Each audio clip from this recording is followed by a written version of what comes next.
back. He's back. You never left. Last time we spoke was I think 2016 when you were in Hong Kong. Okay. For the Converse. Yeah, you mentioned release. that exactly. Yeah, and we spoke, and it was up in Central, like It was like up a stairway. Exactly, like tucked in the back.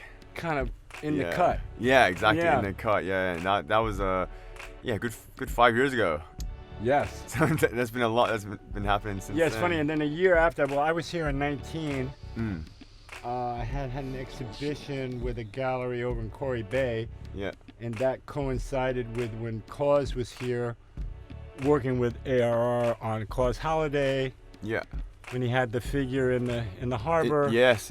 So that was 18. That was 2018. Yeah. And then that rolled into 19, and 19 was for me pretty full blown as far as traveling and stuff, and then obviously 2020 like never happened. So it's good to be back. Yeah, I mean, sure. I said before, I've been coming to Hong Kong since I was in the Navy in the early 70s. So always loved it here. And made good friends along the way, and that's kind of kept me coming back. And obviously this is the most epic trip ever to Hong Kong, and in addition to the current situation with COVID and quarantine, it's super memorable. I mean, I'll never forget my 2 weeks in the fucking hotel room. So, for sure. and although I have been in jail for a couple of days, not quite like this. So how have you found the sort of transition between, like you said, 2018, 2019 being really eventful and quite full on a schedule to nothing?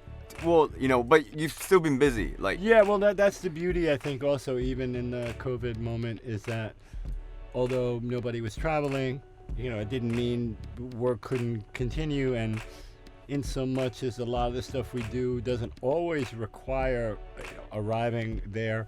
So let's talk about what's going on here. Right now we're in the basement of Belowground in Landmark, FM Belowground station, and just a floor up we've got a huge display. Yes. And FUTURALAND, this concept is, would you call it a retrospective, or is it a sort of overview of some of like your favorite sort of mascots and works? Well, I think it's it's kind of not the culmination. It's not really a retrospective, because I don't think we're really like looking back so much as we are looking forward, in a sense that at this moment the characters have been as kind of recent and updated as they can be, and prior to today, when we revealed the Rocket and the other squad, everyone saw that character in a plastic form. The figure that went out a few weeks ago through DDT Store and ARR and Belowground and everyone involved in it. And so I think it's great, because people may have only assumed it was that. They didn't know we were going to take it to this level, even though we did tease out the rocket ship and people were like, oh, what is that? But I still think that seeing this now, and the installation as it is with the figures and the rocket ship and the periodic smoke, it's this lovely kind of public exhibition, I think, of this stuff. And I like that it's in a public setting as well, in the sense that it's very inviting to a kind of unknown audience for me, because people who know me know I'm here, figured it out by now. Oh no, he did come to Hong Kong, he's there. Everything's out the bag today. So if anyone was wondering, was he really going to come? Is he here? Is it all kind of hype and he's just posting from home? He's not really with us. Part of my decision to come was not just to prove to ARR and the team that I'm on board with this, but also it's kind of cool that Hong Kong is the recipient. I mean, and that's just a question of where my client is based, and that's why we're here. Had this been, I don't know, a French or German, some other production, I might have wound up being there. But once again, at this moment, knowing that Hong Kong has been most extreme about these protocols, I still was like, I'm willing to do that, because once again, I mean, 2 weeks kind of went by like 2 hours, and then once I got past it, well, what quarantine? So once again, like I said, I mean, it wasn't like I arrived and they pointed me out and said, oh, you have, it's like basically everyone. So, the mindset for me is to just get on board, do what you got to do, get through it. It won't be that terrible, and it really wasn't. So, now that I'm here for this, next couple of days, just be in support of it, press, whatever obligations I have to the kind of announcement of it, and then, I know now they're kind of, after the figures have been revealed, hey, we've got product at Belowground, it's a hoodie, t-shirt, this, that, plushie, pillow, all that stuff. So, as far as I said, like, for me to just be here now in support of it, I mean, that's what it's all about. And, after this, well, I it's not as if FUTURALAND is going to travel around the globe. I think this is exclusively, a kind of Hong Kong landmark event. And we'll just see what happens from here. So, in terms of like the setup itself, I know obviously there's quite a few motifs that people recognize are signature to your work. From atoms to the point man. Yeah. How did you guys work on the setup and the build out in terms of the display itself? Like, just to dial it back a bit, I wanted to work on the process. Well, I mean, it's everything is scaled up from like a sketch on a napkin. Like how might it be?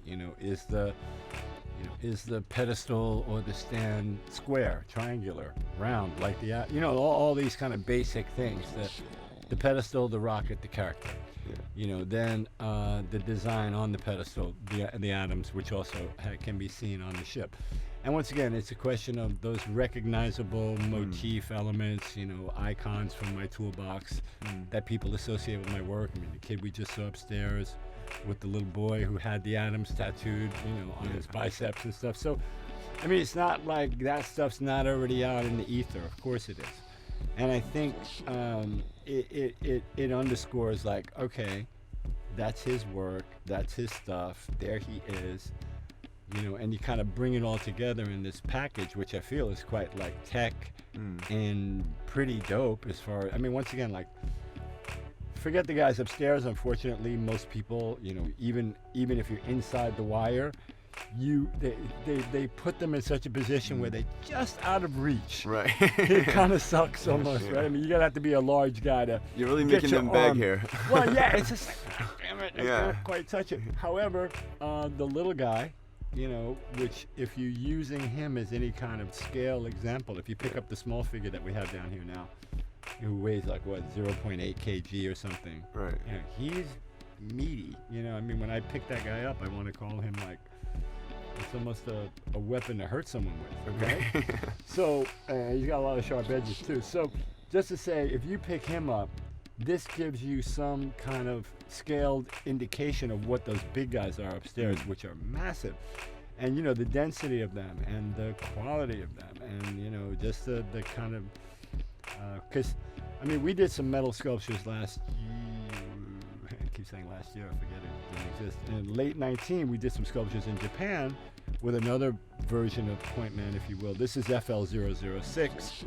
The other guy we did was FL001. Just to say about numbering, things like that too, like it makes me think of SEAL Team 6, right? For example. So SEAL Team 6 was technically the first team, but why did they call it 6? Well, they wanted the Russians to think there were 5 other teams, even though they weren't.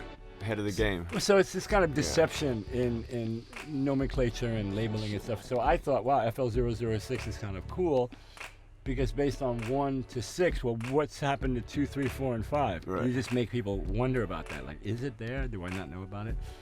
So that's one little kind of brand thing. But the evolution of 1 to 6 in terms of a sculpture is like light years. And I think that's also evidenced by the production involved in both.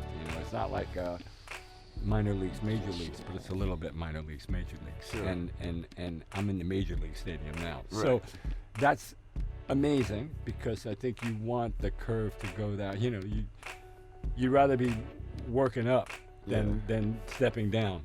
So it's not as if I did some well, a few years ago I did this amazing thing, and now I've got kind of like this whacker thing. Yeah, It's getting better, and once again, I think that the figures are going to be pretty coveted. Right. You know, I mean, even the 150, whatever the number is of the small version, you know, those people who receive those, I think that's going to be quite a nice little get. And you know, we put the images up at 10:30 this morning, so that's almost like 3 hours ago. Yeah.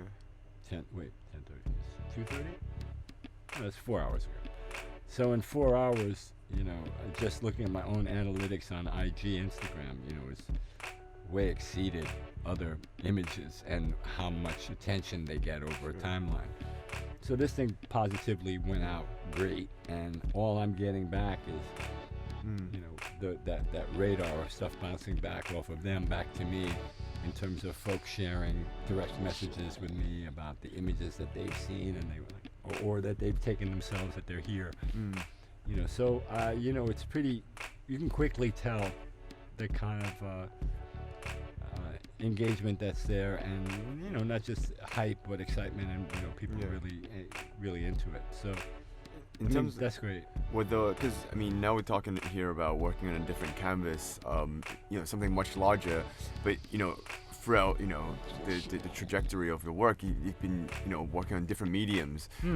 How do you sort of approach a new project and a new sort of canvas while carrying, you know, the aesthetic from previously? Is there something you consider, or do you just dive right in? You know, yeah, I just dive right in, or you know, I look at everything on a case-by-case basis. Like, you know, painting, you know, this event here, it doesn't touch painting in any way, really, right? I mean, there's characters, there's products, there's other things that all live more in a digital space. They're all created more clinically.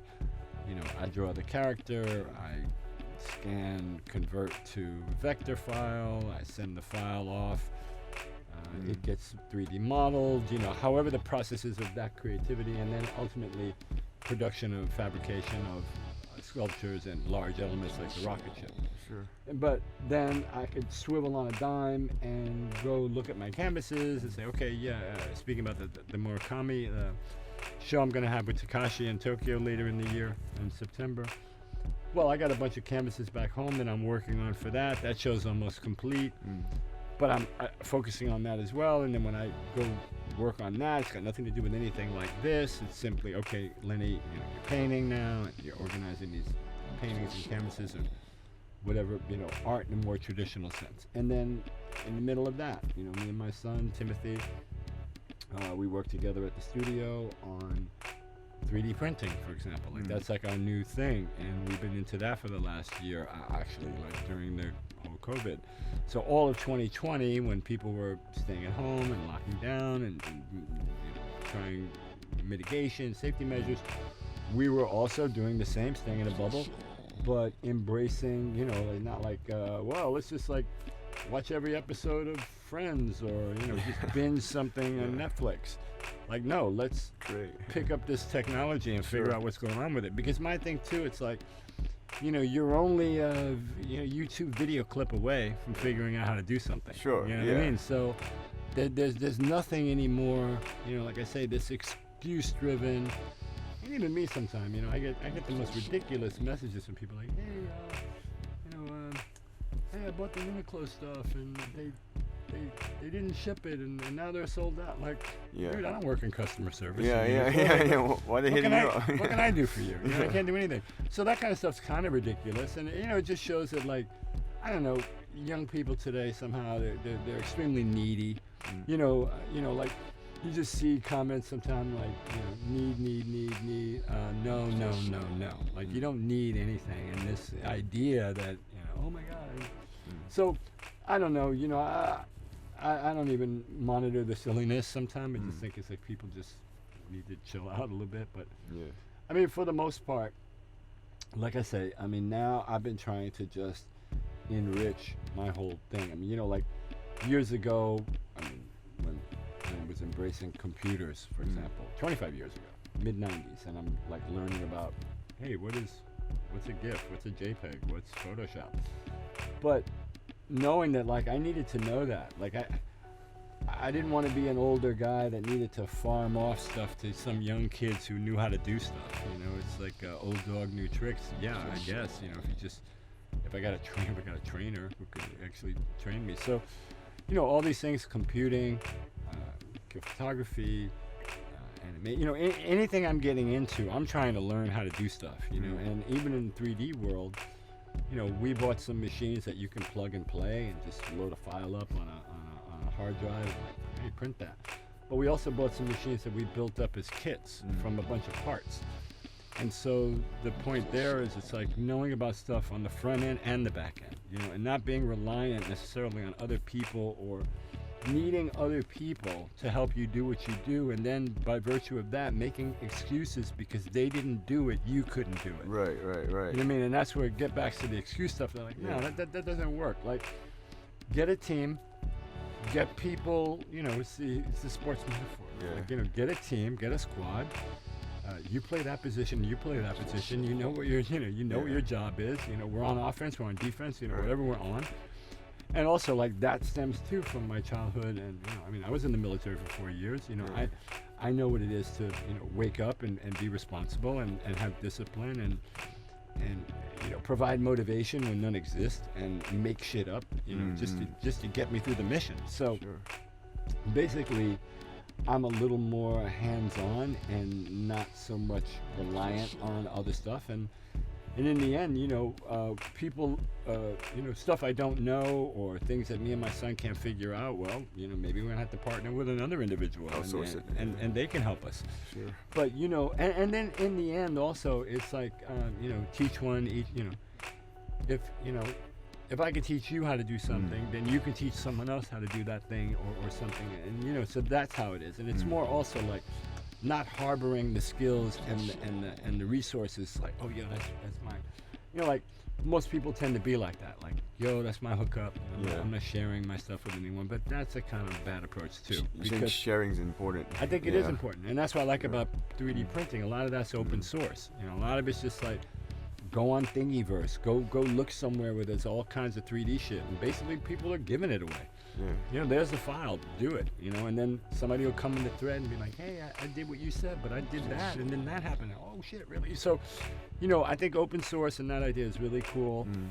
You know, and it's funny because I've created some STL files for, you know, I have an STL file for that guy. Yeah. People are like, yo, send me the file, yo. You know, now, no. Yeah. No, yeah. So what's the line between like open source and like authenticity and just, you know, copycatting? Well, I mean, the thing is, your take on that? The problem. Well, okay, so open source exists in those kind of commercially, you know, anytime available. Like, hey, I want to make a bottle. I want to make a vase. I want to make. Sure, it's like generic things that we all have access to, and that's fine.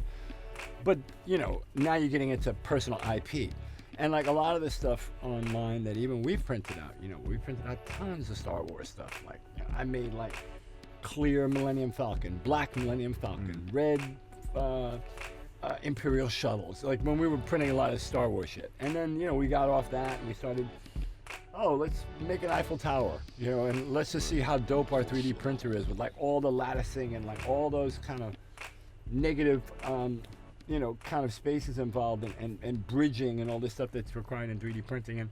But then along the way too, evolving in our 3D printing technology, like $300 Chinese Creality machine, $3,000 American Formlabs machine that's basically now being used in medical and dental.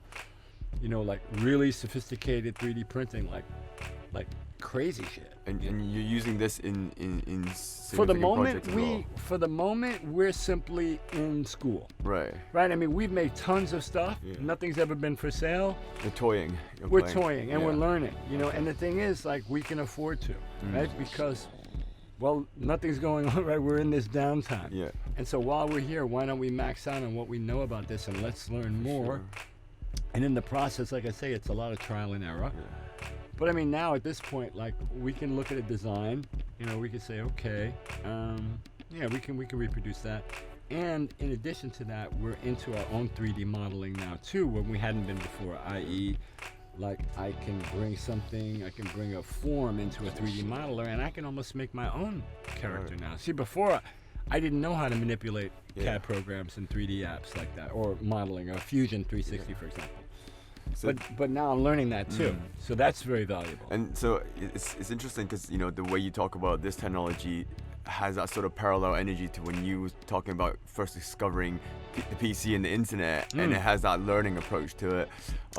It does. I'm interested in sort of learning more about the collaboration with you and Timmy in terms of like projects you guys have been working on, such as like Operation Bellevue, and like the NFTs. Yeah, because I think a lot of what you've been talking about just now is about discovery and like being curious, but at the same time like there's a real pragmatic element to all this curiosity where it's actually, hey, you know what, this is interesting, but it's also functional. Yeah, well, I mean, that was great for me and Tim to do that. I mean, in fact, I got approached by Nifty Gateway. That was a marketplace for NFT. And it's a big one in America. And I was apprehensive about crypto. Like I don't really know everything. Well, I didn't, know everything, or I knew a little bit. But in the end, we came out of that. I mean, first of all, we 3D printed that figure, right? So we have the file. I mean, like I said, I have this file. I have that file also, and that figure was the FL001, if you will. That kind of more point man, like the guy that looks like he could have walked off the science fiction cover. Right. Okay. That guy. The ears, the whole thing. So we printed him. We printed him in a beautiful, clear resin. Then we photographed him. We looked at what the NFTs were, and I was kind of wondering, like, well, what do we do? And then, you basically look and you see there's a kind of a generic, this kind of revolving image style thing, 30-second clip, 15, whatever the duration of it is. So we're like, we could do that. Yeah.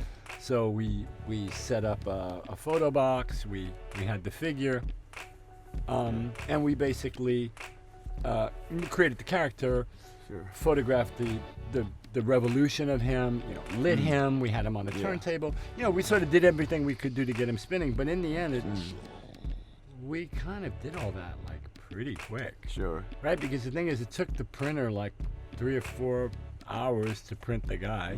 He's only like size of a Marlboro, a pack of cigarettes. Like what's that? Like 82 mm or something, right? Yeah. So he's super small. Toothpick size. Absolutely. I mean, well, totally bite size for sure. And filmed it and then bring it into Premiere. Sure. Video edit it.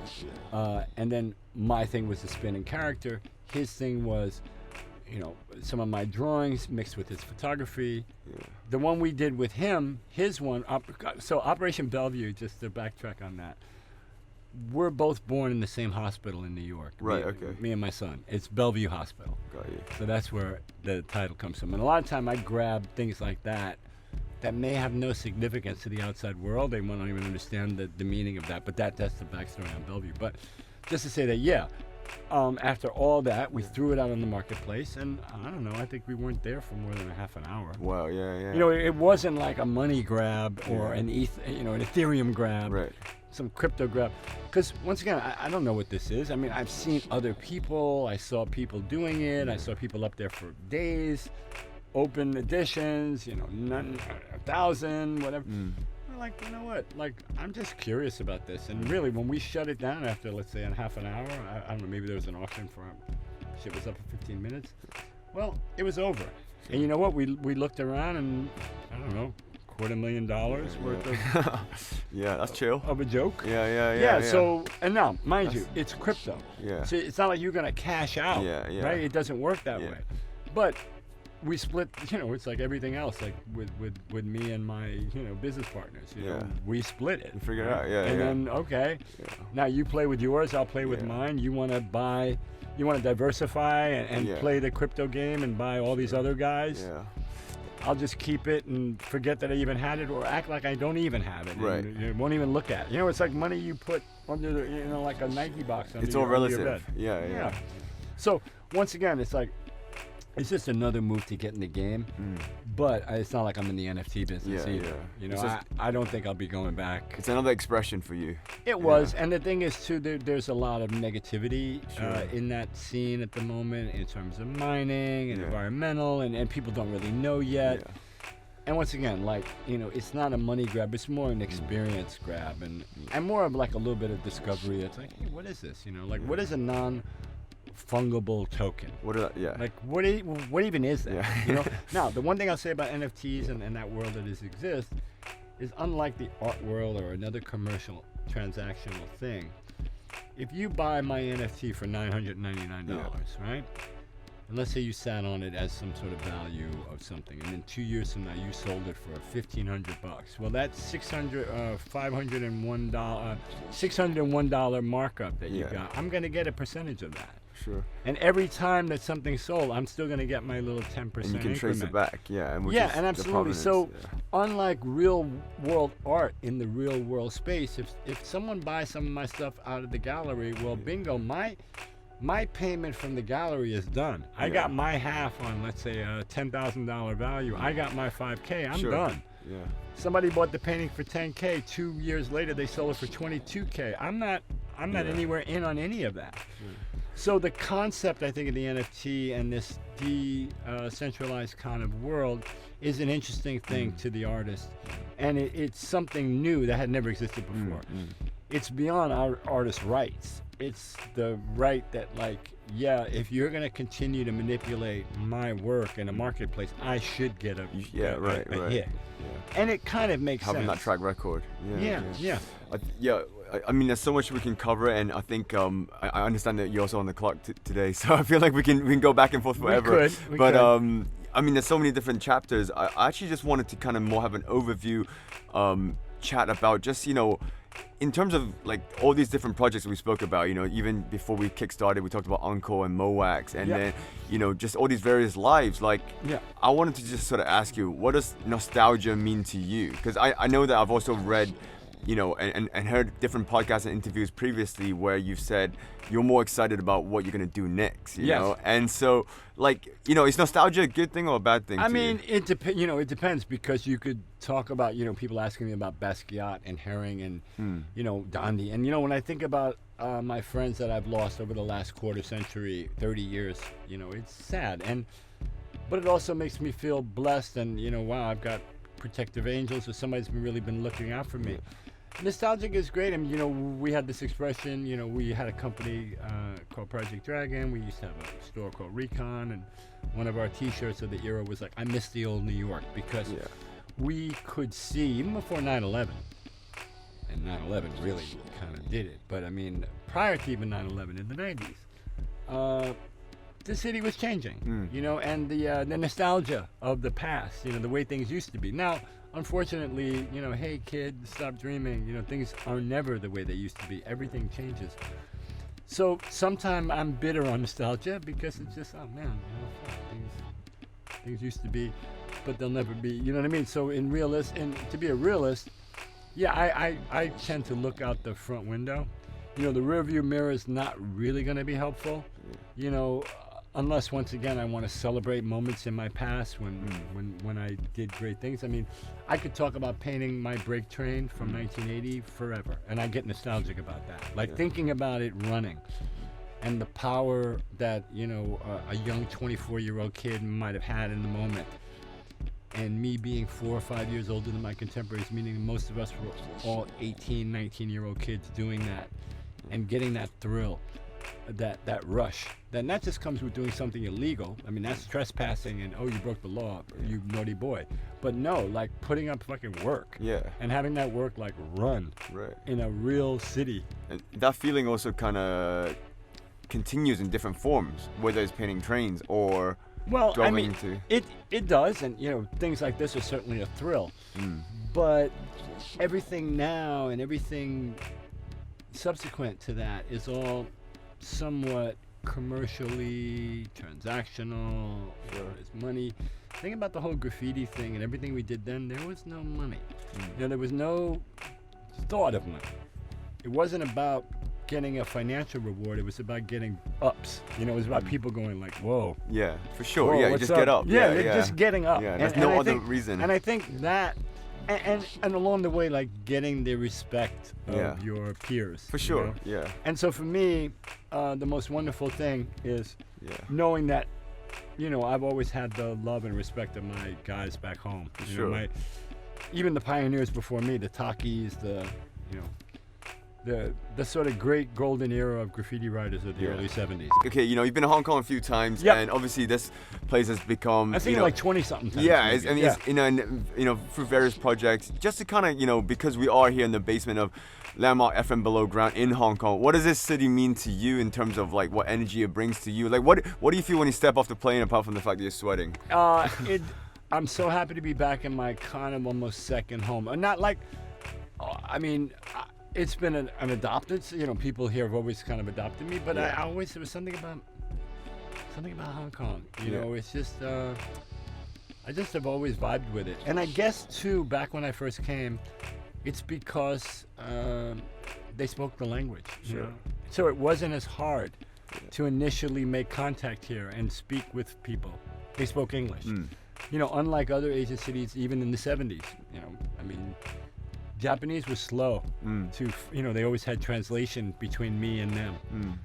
I could meet a kid from Hong Kong back in the day, and he was educated. He spoke English. Yes, kick it. Yeah. So that's also something I was fascinated by initially, because once you travel the world, and God forbid you went to Europe, and you're into Dutch and German and Italian and French and and Belgian, it's like good luck. Yeah. Although my ex, the mother of my children is French, and my children are binational. So Sure. Je parle français aussi. So. Je ne sais pas. Je ne sais pas. Je ne sais pourquoi. But c'est fini, monsieur. Merci beaucoup. Merci beaucoup. Thank you, Hong Kong. Ngoy or 谢谢。谢谢. Shout out to Belowground and FM Belowground, live from Landmark, Hong Kong. This is Futura. Yo, what's up?